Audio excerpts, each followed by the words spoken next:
Hello, I'm Kathleen Reitz and welcome to my channel. Today I will be demonstrating how I paint an impressionistic floral garden painting in this very soft ethereal style.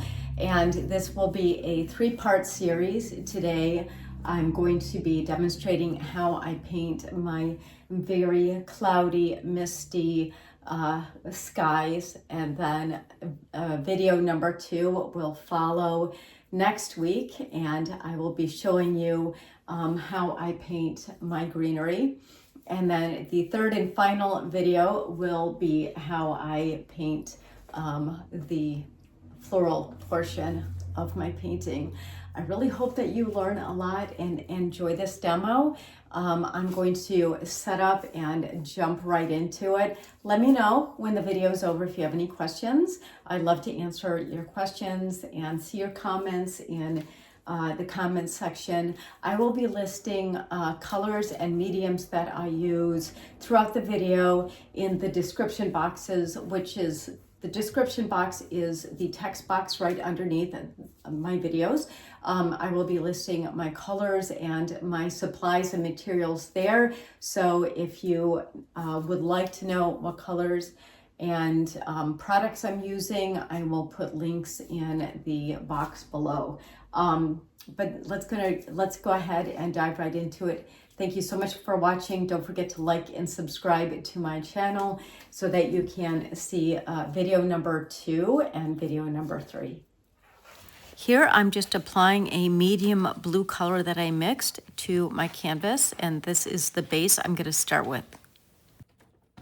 I've got a little glaze that I have mixed over here, and this is just titanium white paint and that glazing liquid.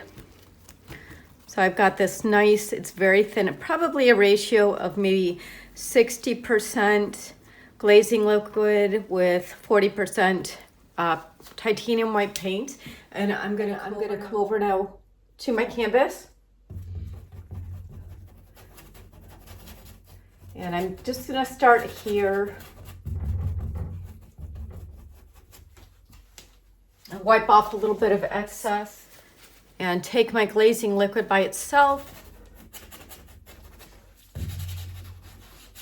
And I am blending the edges to soften them.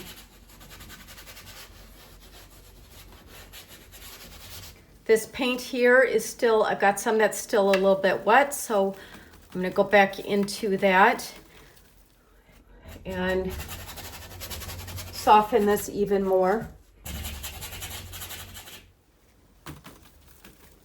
Again, with my glazing liquid and this blue paint. And of course, acrylic paint dries a little darker. So some of this that looks light will not look that light. It's this blue, it's mostly this blue paint. And my glazing liquid also has a little, it's kind of a milky, it's not completely clear when it's wet, but when it dries, it will be completely transparent and you won't see any whiteness. So on my canvas, it's looking a little bit different. But now that I have that layer down and it's still wet, I'm going to go back in and pick up a little bit more white and very lightly blend that also with my gloved hand. So you can see how nice that looks. Getting kind of a nice soft effect there. I'm gonna come over here and apply some up here.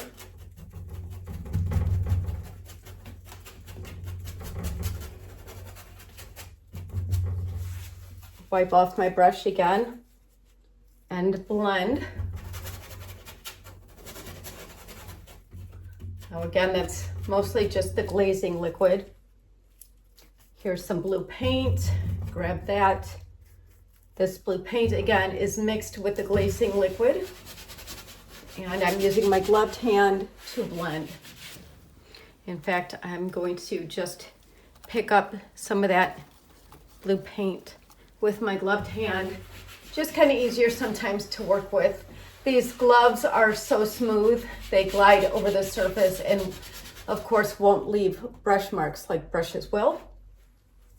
In fact, I'm going to do the same thing with the white. And this doesn't even have glazing liquid mixed into it, but there's enough of it still wet on my canvas that all I have to do is kind of blend that into the background. Doing the same thing over here. Again, because I know that a lot of this is going to dry a little bit darker.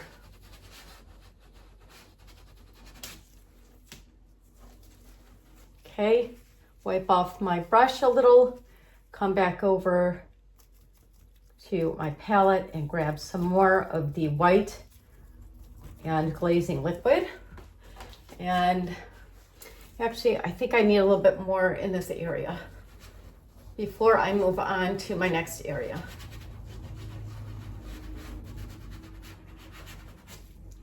So that looks nice. All right, I'm gonna add a little bit more right here.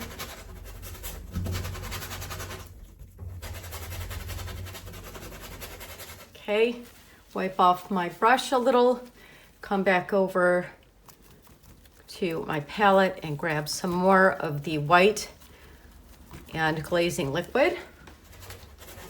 And just blend, blend, blend.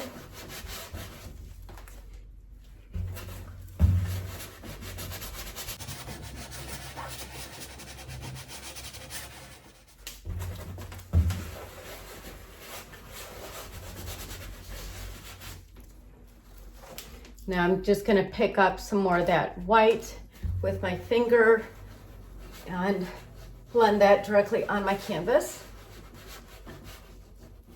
If you like this video, please consider subscribing to my channel. So blending or glazing liquid can also be used to add glazes on top of areas of your painting that maybe you want to tone. Maybe you want to tone your entire painting with a different color. Maybe you've got a painting and you want to tone the entire painting to make it look a little bit more integrated. All your objects look integrated, or even give it an antique look. You could glaze the whole thing with like maybe a sepia color and tone everything down. You can, so it's transparent, so you'll always see what's underneath. So it's great for toning, but I like to use it this way for most of my work, which is not necessarily to cover up any objects and tone them, but rather to make my backgrounds. So again, I want to come right here. I don't want it to look like a bunch of, spots like that all look the same on the painting. So make this area light and kind of connect with this next to it. And once this dries, if I lose a lot of this effect, I can always go back into it again. But I have to make sure it's very dry. And why would I go back into it again? Well, like I said, because acrylic paint has a tendency to dry a little bit darker than what you see when you initially put it on the canvas.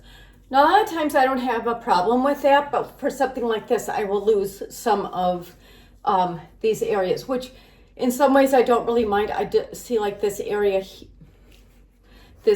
here, I'd rather that not feel like, I'd rather have less contrast between, like in the middle of this area here.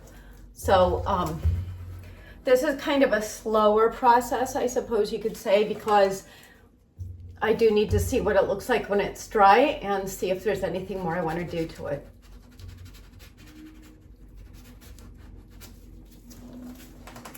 Maybe a little one right here.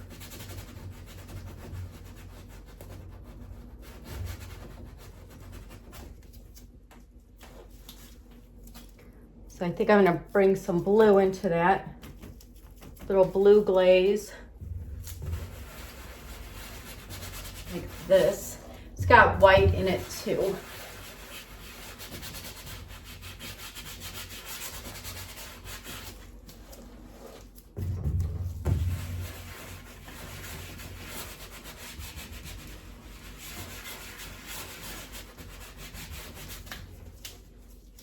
See, now I like how that's looking. And I'm not doing a lot to wipe off my brush, so there's still quite a bit of white on it. There's a little bit of blue, as you can see, but there's also quite a bit of white. I don't give a ton of thought to ratios because I've been doing this for so long, but I'm trying to teach you. So that's a lot of white on there. And I'm blending it in because this background, the glazing liquid, also has retarder in it, so it will keep your paint wet longer. So I can, as long as I work fairly quickly with this, I can, it's gonna stay wet for a while and I can keep working back into it.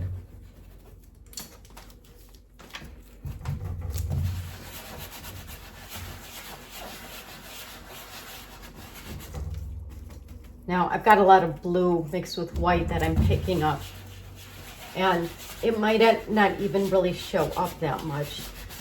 My goal right now is just to get a lot of glazing liquid on my canvas so I can now come in with white and blend it better.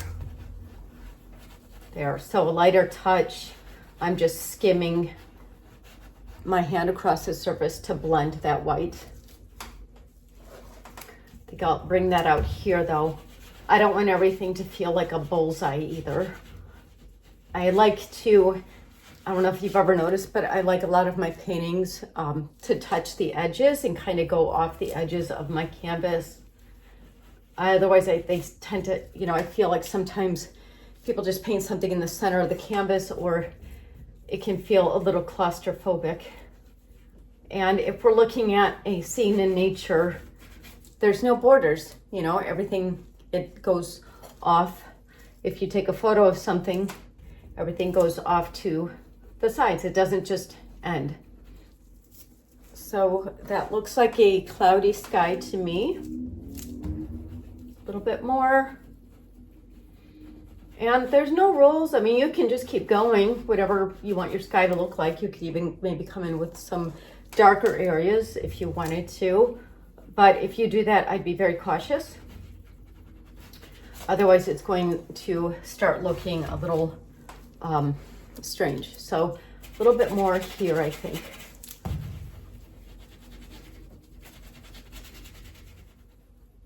I'm going to have a lot of branches and flowers and stuff kind of covering some of this too. So it doesn't have to be perfect. I just really like a soft blended sky like this. A little bit of white over here. So I feel like it's starting to darken a little.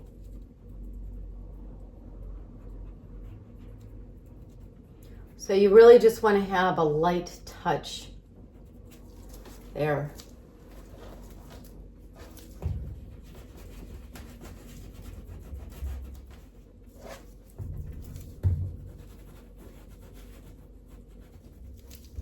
Maybe a little right here just to connect things a bit.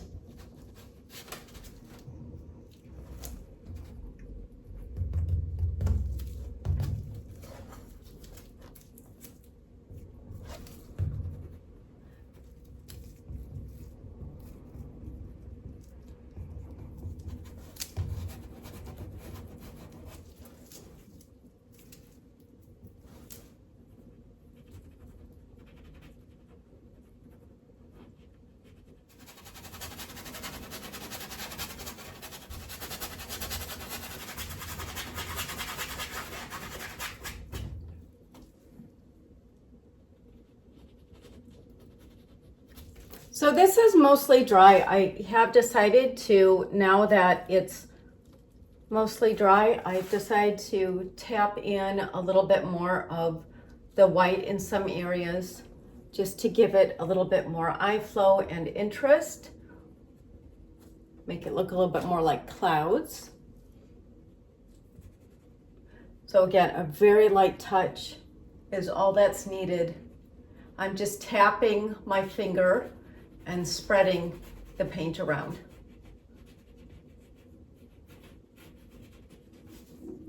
All right, so my painting is now dry. These cloudy areas are dry, so this is the final look, and I did go back in a little bit and add some more areas of white to give it a beautiful cloudy look. If you have any questions on this part, please go ahead and leave them in the comment box, and I love answering your questions. So until next time, happy painting.